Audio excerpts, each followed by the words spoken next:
Hello and welcome back to the Powerlist Sofa. I am delighted to be joined by Michelle Beyo. Congratulations, you are one of our Powerlist top 5. Thank you. Really happy to be here. How are you feeling? I'm feeling pretty good. Yeah, it's been a 10-year journey.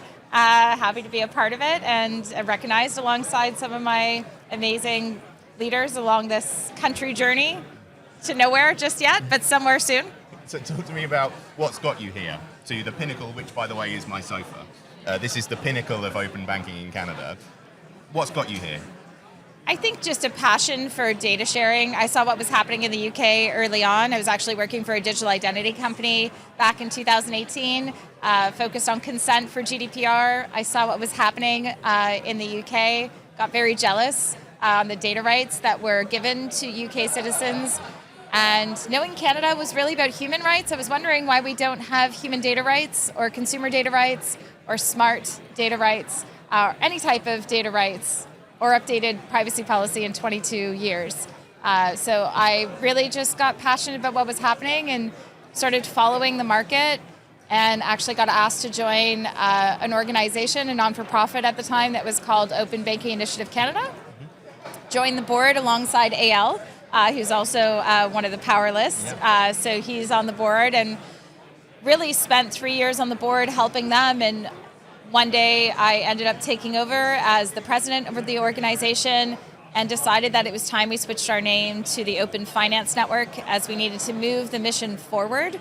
In considering we were so far behind in open banking, we needed to start talking about open finance, considering 95 other countries have moved to open banking.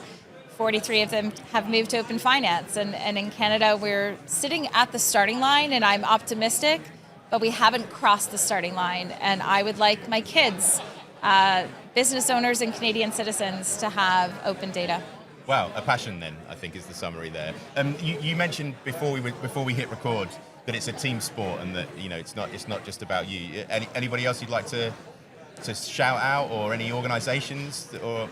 It's a team sport because for us to get there, it's an ecosystem win. Like, to me, I see this as we wrote a paper back in 2019 as an organization called Why We Believe This to Be kind of this force of good for Canadian consumers, for GDP, and for empowerment.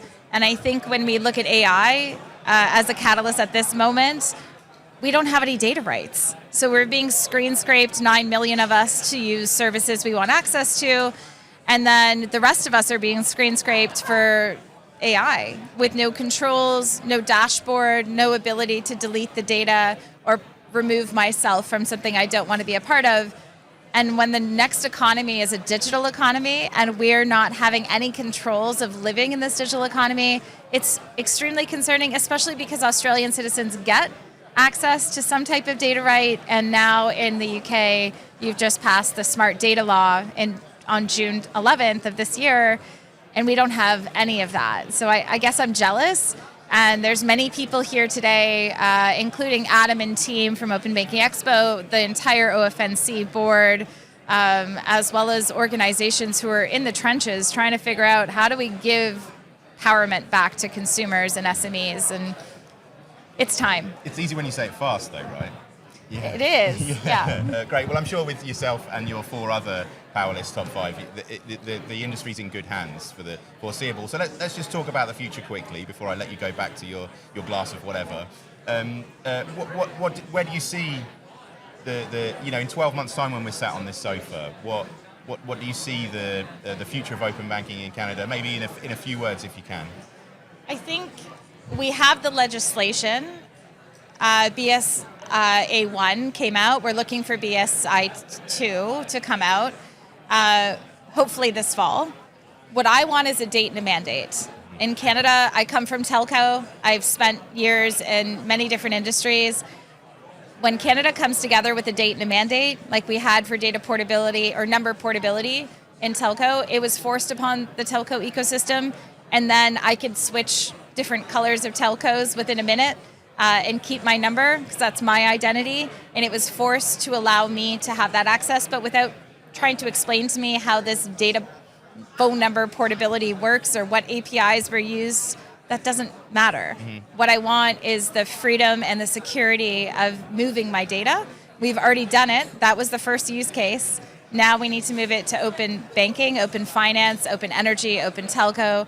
And I think we need to just think bigger to open data. Because if we keep talking about just open banking, we're going to achieve the baseline And you're gonna be 15 behind years again. too late.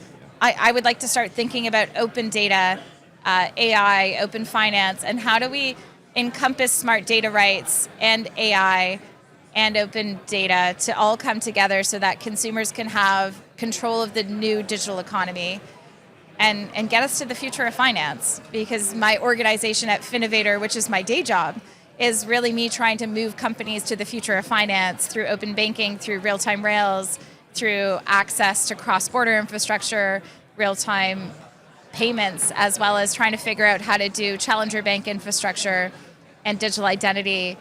All of these things are the future of finance, but we can't have them without this data right that overarches the ecosystem. So if I pushed you for 3 words, no quick win might be something like that. So what's your? So if we're sitting here next year and we don't have a date, a mandate, and a standard, we're in trouble. Okay. Do something soon. Do something Yeah, now. yeah. Now. Love that. Great. Yeah. Congratulations. Well done. And we'll see you next year. Thank you.